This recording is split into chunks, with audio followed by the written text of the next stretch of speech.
saya Abdul NIM 233 kelas A semester 3 jurusan Sosiologi Fakultas Ilmu Sosial dan Politik Universitas Nusa Sembena Kupang.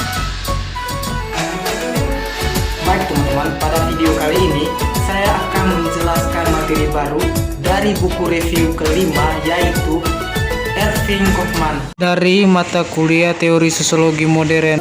Dan sekarang jangan kemana-mana, karena setelah ini saya akan memaparkan video materinya. Selamat menyaksikan.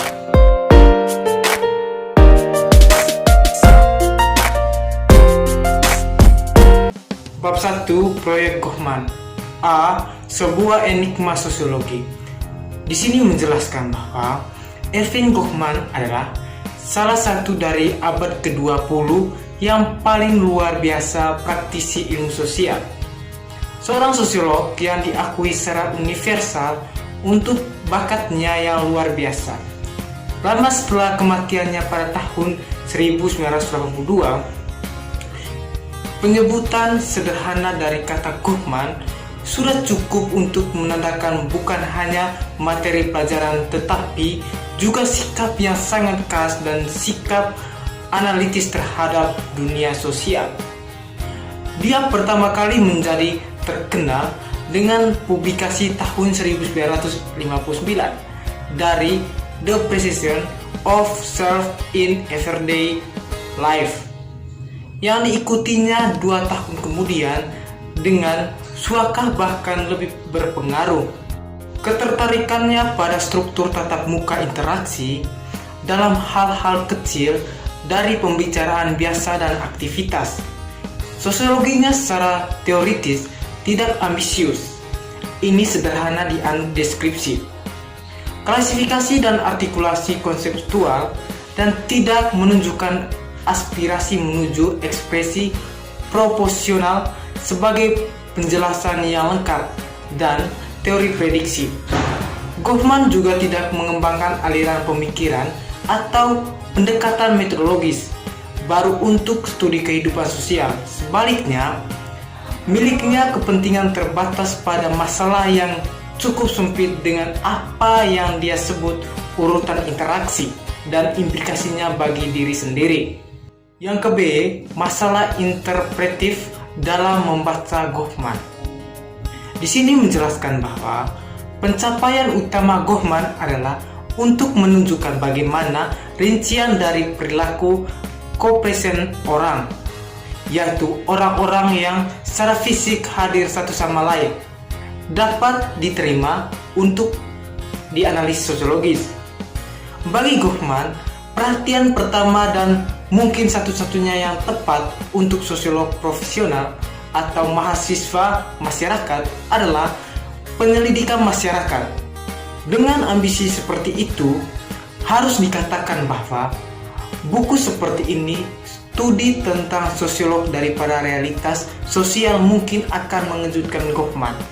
Untuk Goffman, studi tentang ide-ide sosiolog membuat disiplin empiris menjadi sastra dan, lebih buruk lagi, cenderung mempromosikan kanonisasi yang tidak kritis, keunggulan daripada aplikasi kritis dan pengembangan ide-ide mereka.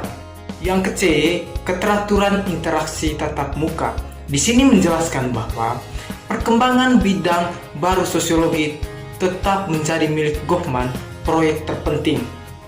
Dengan terkenal menyatakan bahwa minat utama saya adalah untuk berkembang studi tentang interaksi tatap muka sebagai interaksi yang dibatas secara alami, analitis, bidang yang koheren, sub bidang sosiologi.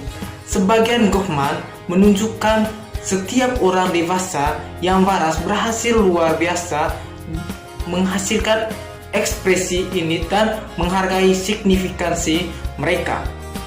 Dalam kehadiran orang lain, tidak ada waktu luang, tidak ada jalan keluar dari implikasi ekspresitif seseorang. Bahkan, keheningan total dan imobilitas menyampaikan sesuatu kepada orang lain tentang orang tersebut. Jadi, fokus substantif dari sosiologi Goffman adalah percampuran yang terjadi dalam situasi sosial didefinisikan secara khusus sebagai lingkungan di mana dua orang atau lebih berada dalam kehadiran respon satu sama lain. Kita beralih ke bab 2, yaitu asal dan munculnya. A. Goffman sebelum Chicago. Di sini menjelaskan bahwa setelah Manitoba, Goffman dipekerjakan oleh film nasional Kanada papan di Ottawa. Kontribusi Goffman untuk upaya perang adalah untuk bekerja sebuah agensi yang kemudian banyak terlibat dalam produksi film propaganda. Pada saat itu, pembuat film dokumenter terkenal Skotlandia John Grierson mengarahkan Devan, sementara tugas Goffman terutama tingkat rendah dan rutin. Dia tidak bisa menghindari paparan diskusi tentang praktik film untuk menguraikan kehidupan biasa menjadi elemen-elemen yang kemudian dapat direkonstruksi sebagai representasi realitas. Yang ke B, tesis master, metode meninggalkan. Di sini menjelaskan bahwa penelitian ini disutradarai oleh B. Lloyd Warner, seorang antropolog yang beralih analis struktur kelas Amerika, dan William E. Henry, seorang ahli dalam aplikasi budaya yang saat itu relatif baru instrumen psikologi, tes apersepsi tematik atau TAT. Goffman menemukan sejumlah masalah dalam menjalankan desain penelitian asli sesuai dengan prinsip ilmiah riset. Masalah utamanya adalah bagaimana memastikan interpretasi yang andal tanggapan TAT.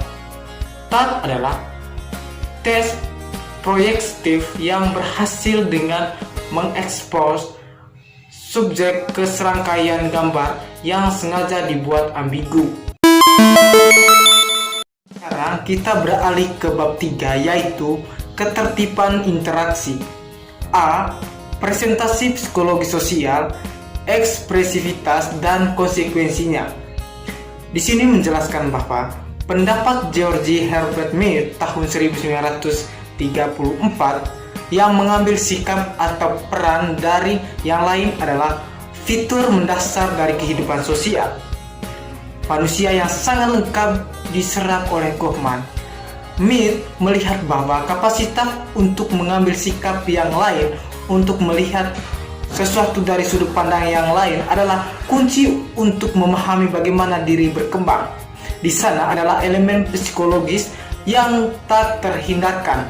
Dalam tahap muka interaksi karena emosi, kognisi, dan upaya otot bersifat interaksi terhadap pencapaiannya. Sifat psikologis yang dimaksud diatur dalam pengenalan presentasi diri yang harus abstrak itu Goffman mengajak pembaca untuk melewati dan diuraikan dalam Goffman. Yang ke B, dramaturgi menjelaskan interaksi. Di sini menjelaskan bahwa tanpa memperdulikan motif khusus individu, aktivitas ekspresif ini memproyeksikan diberikan definisi situasi. Tesis manajemen kesan adalah seperangkat pra-anggapan psikologis sosial yang relatif independen. Jangan dikacaukan dengan dramaturgi, metafora yang mendorong bab analisis buku. Bagian utama buku ini menganalisis aspek dramaturgi dari perilaku ekspresi. Setiap bab mengejar konsep dramaturgi, pertunjukan tim dan kerja tim, depan dan daerah belakang, peran yang berbeda, komunikasi yang tidak sesuai dengan karakter, dan seni dramaturgi manajemen kesan. Goffman meremajakan metafora teori peran semua dunia panggung usang. Dia mengambil metafora maju dengan berkonsentrasi pada perilaku orang yang berurusan dengan urgensi kehadiran bersama. Sekarang kita beralih ke bab 4, yaitu pengalaman membingkai. A. Analisis Fram. Di sini menjelaskan bahwa Goffman mengakui bahwa bahasa teater telah menjadi sangat tertanam dalam sosiologi dari mana ini studi berasal. Sementara Goffman tidak memberikan jawaban langsung untuk pertanyaan sebelumnya tentang ruang lingkup metafora dramaturgi. Dia melakukannya membahas dua hal yang berkaitan dengan pertanyaan-pertanyaan ini, konsep kinerja dan perbedaan antara aktivitas yang dipentaskan dan tidak dipentaskan. Definisi kinerja terbatas sekarang disajikan sebagai pengaturan yang mengubah individu menjadi pemain panggung, yaitu seseorang yang dapat dilihat dan diteliti oleh penonton tanpa pelanggaran yang dihasilkan. Definisi ini menghapus kinerja dari konotasi metaforisnya. Yang ke-B, bentuk-bentuk pembicaraan dan kondisi felicity. Di sini menjelaskan bahwa orientasi teoritis yang dominan adalah bingkai analitik. Meskipun seperti biasa, ada campuran yang berbeda dari perhatian analitik di setiap bab. Goffman menyarankan buku ini mengeksplorasi interaksi dari 3 tema luas. Yang pertama, proses ritualisasi, yaitu momen penampilan dan suara vokal kita jadikan sebagai produk sampingan yang tidak disengaja dari berbicara dan mendengarkan dalam berbagai derajat memperoleh peran komunikatif khusus dalam arus perilaku kita, dilihat dan disediakan sehubungan dengan menampilkan keselarasan kami dengan peristiwa terkini. Yang kedua, kerangka partisipasi, yaitu setiap sebuah kata diucapkan, semua orang yang kebetulan berada dalam jangkauan persepsi acara akan memiliki semacam status partisipasi relatif terhadapnya. Yang ketiga, menanamkan kapasitas adalah kapasitas pembicaraan kita untuk menjadi kompleks lain atau referensi diri.